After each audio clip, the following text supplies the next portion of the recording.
ایک چیز ہوتی ہے چھوٹی چھوٹی بات پہ غصہ کرنا، یہ بہت بری عادت ہوتی ہے۔ انسان جہاں مل کے رہتے ہیں تو چھوٹے موٹے کام ہو جاتے ہیں، باتیں ہو جاتی ہیں، تو مردوں کو چاہیے گھر کے جو سربراہ ہیں کہ وہ فوری چھوٹی بات پہ غصہ نہ کریں، نہ بیوی پر، نہ بچوں پر، نہ دوسروں پر،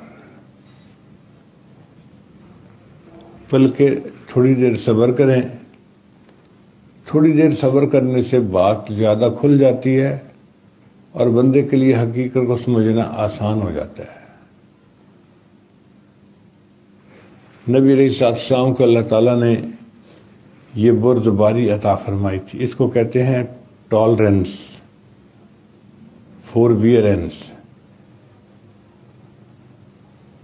چنانچہ یہودیوں کے ایک بڑے عالم گزرے ہیں، ان کا نام تھا زید بن سانہ۔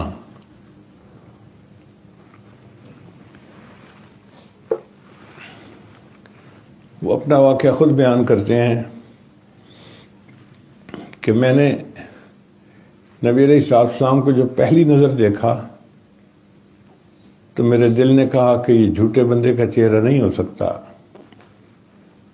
میں نے وہ تمام نشانیاں دیکھ لیں جو آخری نبی کے بارے میں تورات کے اندر ذکر کی گئی تھی، لیکن ایک نشانی اور بھی تھی کہ وہ اچھے اخلاق والے ہوں گے اور ان کے اندر تحمل مزاجی ہوگی۔ اس کا مجھے اندازہ نہیں ہوا، تو میں نے فیصلہ کر لیا کہ میں بھی کسی ہیلے طریقے سے آزماؤں گا ان کے اخلاق کیسے ہیں۔ چنانچہ میں موقع کی تلاش میں تھا۔ ایک دن نبی علیہ السلام اپنے حجرے سے باہر تشریف لائے اور حضرت علی عنہ ان کے ساتھ تھے۔ ایک اعرابی تھا، اس نے آ کے سلام کیا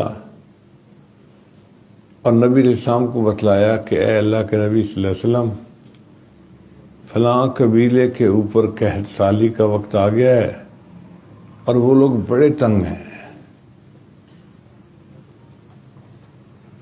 اور میں اس قبیلے کے پاس جا رہا ہوں، اگر آپ ان کی کوئی مدد کرنا چاہتے ہیں تو آپ مدد کر دیں۔ نبی صاحب نے فرمایا کہ میرے پاس تو پیسے نہیں ہیں کہ میں ان کو امداد کے لیے دے دوں۔ زید لانو کہتے ہیں کہ میں قریب ہو گیا اور میں نے کہا کہ اے مسلمانوں کے پیغمبر، میں آپ کے ساتھ ایک سودا کرنا چاہتا ہوں، اگر آپ مجھے اتنی کھجوریں اتنے ریٹ پر دینے کا وعدہ کریں تو میں اس کی ایڈوانس پیمنٹ ابھی کر دیتا ہوں، آپ اپنی ضرورت پوری کر لیں، پھر بعد میں مجھے کھجوریں دے دیجیے گا۔ تو نبی صلی اللہ علیہ وسلم نے فرمایا ٹھیک ہے، بہت اچھا۔ چنانچہ بات طے ہو گئی اور میں نے کچھ پیسے نقد دے دیے ایڈوانس کے طور پر۔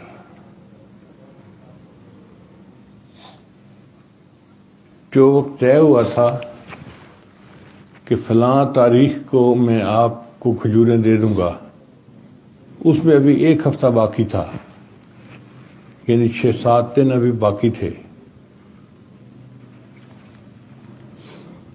تو میں تو موقع کی تلاش میں تھا کہ مجھے کوئی موقع ملے اور میں نبی علیہ السلام کو غصہ دلاؤں اور دیکھوں کہ یہ کیسے ریئیکشن کرتے ہیں۔ ایک جنازہ ہوا اور نبی علیہ السلام جنازہ پڑھنے کے لیے تشریف لے آئے، ابو بکر و عمر بھی ساتھ تھے۔ چنانچہ نبی علیہ السلام نے جب نماز پڑھا لی تو اس وقت میں نبی علیہ السلام کے قریب آیا اور میں نے آ کر ان کے کرتے کو اور چادر کو پکڑ لیا ان کی کمر کے قریب سے، اور میں نے بڑا غصے والا چہرہ بنا کر دیکھا اور میں نے یہ کہا کہ اے محمد صلی اللہ علیہ وسلم، آپ کیوں میری کھجوریں مجھے نہیں دیتے؟ آپ بھی قرض دینے میں بہت جو ہے سستی کرتے ہیں، اور آپ کے خاندان والے بھی اسی طرح سستی کرتے ہیں۔ وہ بندہ جانتا تھا کہ عرب لوگ اپنے خاندان کا تانا برداشت نہیں کرتے، اس نے جان بوجھ کے یہ تانا دیا۔ جب اس نے یہ بات کہی تو نبی علیہ السلام نے خاموشی اختیار فرمائی۔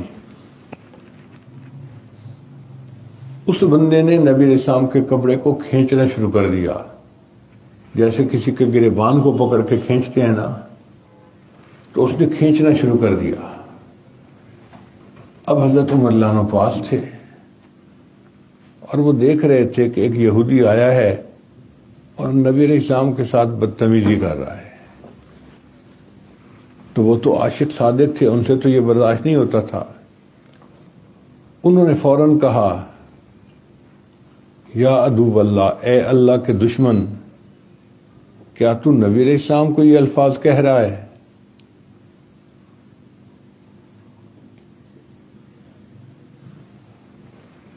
اگر مجھے تمہارے اس سودے میں خیانت کا ڈر نہ ہوتا تو میں تو تمہارا سر ہی قلم کر دیتا، اتار دیتا۔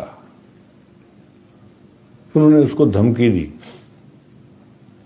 چنانچہ زید بن ثانہ ڈر گئے۔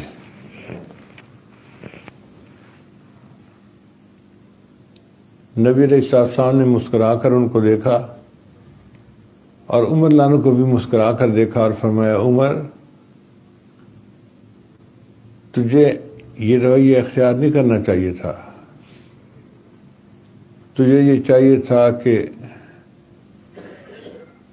تو مجھے سمجھاتا کہ جس بندے کے پیسے ادا کرنے ہوں وہ وقت سے پہلے ادا کر دینے چاہیے، اور اسے بھی سمجھاتا کہ بھئی پیسے مانگنے ہوں تو ذرا اچھے طریقے سے مانگنے چاہیے، بدتمیزی نہیں کرنی چاہیے۔ تو مجھے بھی سمجھاتا اور اس کو بھی سمجھاتا، یہ زیادہ اچھا ہوتا۔ عمر، چونکہ تو نے اس کے ساتھ بدتمیزی کی، اس کو دھمکی دی، لہذا اس کو اپنے ساتھ لے جاؤ اور جا کے اس کو 20 صاع کھجوریں دے دو، اور اس کے علاوہ اس کو اتنے صاع کھجوریں اور زیادہ بھی دے دو۔ زیادہ کیوں نے؟ اس لیے کہ تم نے اس کو دھمکی دیا ہے اور اس کو مینٹل شاک ہوا ہے۔ زید رضی اللہ عنہ کہتے ہیں کہ عمر رضی اللہ عنہ مجھے اپنے ساتھ لے گئے اور انہوں نے جا کر مجھے کچھ کھجوریں بھی دے دیں، اور جو نبی صلی اللہ علیہ وسلم نے فرمایا تھا وہ اوپر بھی کھجوریں دے دیں۔ میں اس واقعے سے اتنا متاثر ہوا کہ واپس نبی علیہ السلام کے پاس آیا اور کلمہ پڑھ کر مسلمان ہو گیا۔ آپ دیکھیے کہ نبی علیہ السلام کے اخلاق عظیمہ ایسے تھے کہ یہودیوں کا ایک عالم بھی کلمہ پڑھ کے مسلمان ہو جاتا ہے۔ یہ ہمارے لیے روشن مثالیں ہیں محبوب صلی اللہ علیہ وسلم کی مبارک زندگی میں۔ تو ہمیں چاہیے کہ ہم اس سے سبق حاصل کریں اور اچھے اخلاق کی زندگی گزاریں۔